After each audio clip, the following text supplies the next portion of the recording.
Hi, I'm Tim. Welcome to Watchbox, and thanks for logging on. If you love this watch, email me, tmosso@thewatchbox.com. It's in the description below. Your purchase and pricing email question line for buying this or any watch you see on any Watchbox platform. Please reach out to me directly for pricing. Email tmosso@thewatchbox.com. Today, we're discussing the Audemars Piguet Royal Oak Extra Thin 15202ST, the Jumbo. This is the model as it was made between 2000 and 2011. It was redesigned for 2012, and in some ways, it became a cheaper watch after 2012 and then again in 2017. More on that in a moment.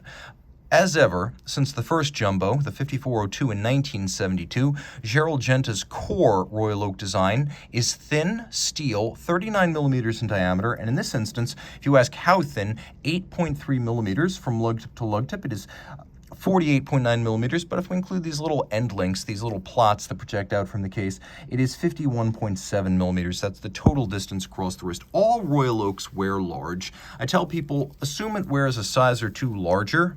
Think of this more as a 41 millimeter standard round watch, and you get a good sense of how it's going to fit. My wrist is 16 centimeters in circumference, and I really think you could probably wear this watch on a wrist as small as 14 centimeters in circumference. It's really quite flat and fits easily underneath a dress cuff.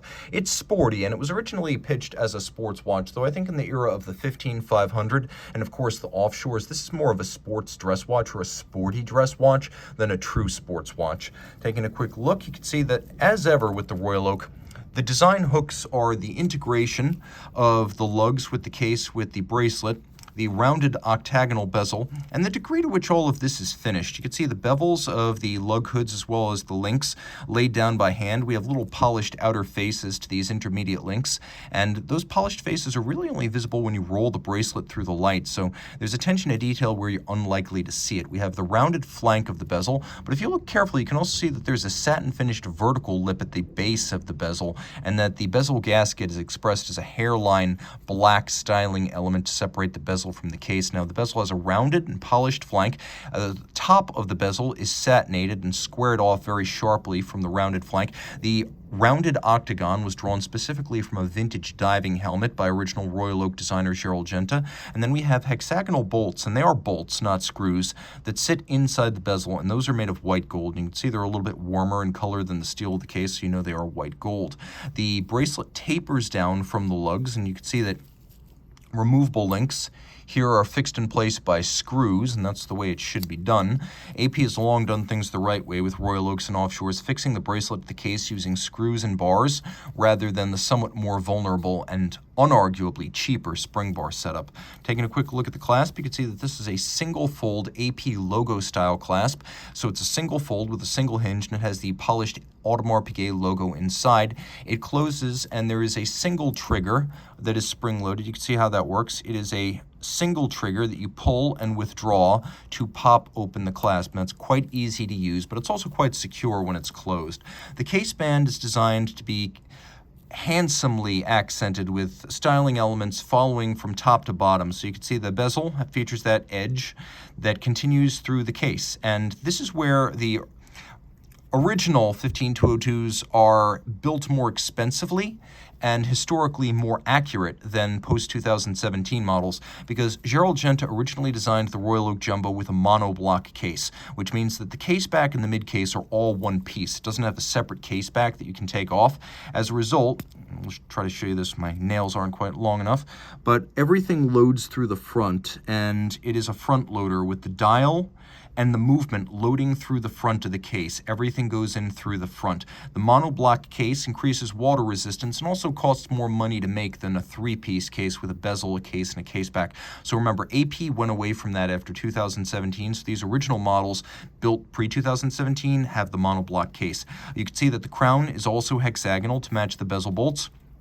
Pre-2012, these Petite Tapisserie, or small hobnail dials, were cut on pantograph lathes at Stern Frère, which was originally a Stern family company. Yes, those Sterns of Patek Philippe, but by the time we get to 2012, Audemars Piguet takes production of these dials in-house after 12, and Sternfrère by that time was a Richemont-owned company. So this is one of the Sternfrère dials, and the pantograph is a 19th century mimicry lathe that takes a very large template with the hobnail, and then the little bumps over and between the hobnails, and it inscribes that pattern on a much smaller brass dial blank that becomes what you see here. That dial blank is then anodized, or I should say it's galvanized specifically. It is galvanized, the silver white you see. And while you can see the large hobnails, you might have more trouble seeing some of the smaller details like the shapes, the little bumps between and over the hobnails. Those are there. Apparently there are 20,000 individual details on each one of these dials. Now, some things that were different before 2012 on the 15202s, the hands, the logo, and the indices are all still made of white gold, and they were all still super luminova, so you can see them at night. But pre-2012, we had the logo up at 12 o'clock. We had shorter baton-style indices, and then outboard of the indices, we had these little Arabic numerals every 5 minutes. We also had a date disc, and it's harder to see on the silver dial watch, but the date disc doesn't match the color of the dial.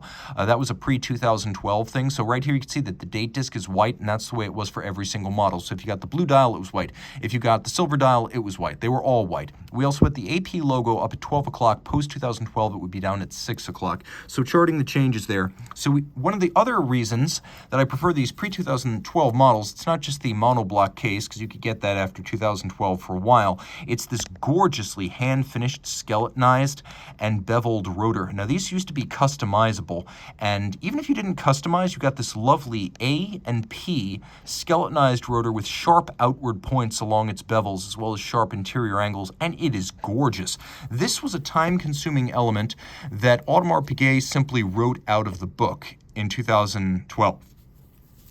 The post-2012 rotor is much less complex, mostly machine-made, and features a lot less hand finishing. So this gorgeous rotor is distinctive of the 2000 to 2011 versions of the watch.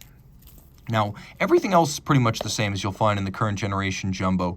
You have the JLC 920 Abauche, so that's the base movement. It's a movement that is ultra-thin, originally developed in 1967 by JLC. It was designed for AP, Patek, and Vacheron, and only ever used by those brands. JLC never used it or sold it elsewhere. The movement is now made in-house by Audemars Piguet, and it has been for quite a number of decades, which means this movement is made today in-house and finished in-house, and the degree of finish is higher than what you'll find on a 4302, a 4401, a 3120. You can see that in the beveling alone, which is truly laid down by hand and not the ugly machined bevel you find on most AP watches. We have a full beryllium ring that sits on 4 ruby rollers, so the winding rotor goes all the way around 360 degrees, and then one half of it has the mass on it. It is adjusted in 5 positions, which is a high horology standard, also used on chronometers. It pivots on 36 joules. It has a free-sprung gyromax style balance that beats away at a vintagey 19,800 vibrations per hour, and it is gorgeously executed. It is quite beautiful. The watch is 50 meters water resistant, but with a push-down crown, I consider that rain and splash only, not a true swimmable watch. This is a timepiece that is absolutely breathtaking, and if you believe Audemars Piguet will be phased out either soon or imminently, or already, for 2022 in its steel form. We know that some of the precious metal 15202s are going to stick around, but steel is apparently going the way of the dodo. So reach out to me, Tim Mosso at thewatchbox.com, for purchase and pricing details of this unadulterated pre-2012 model.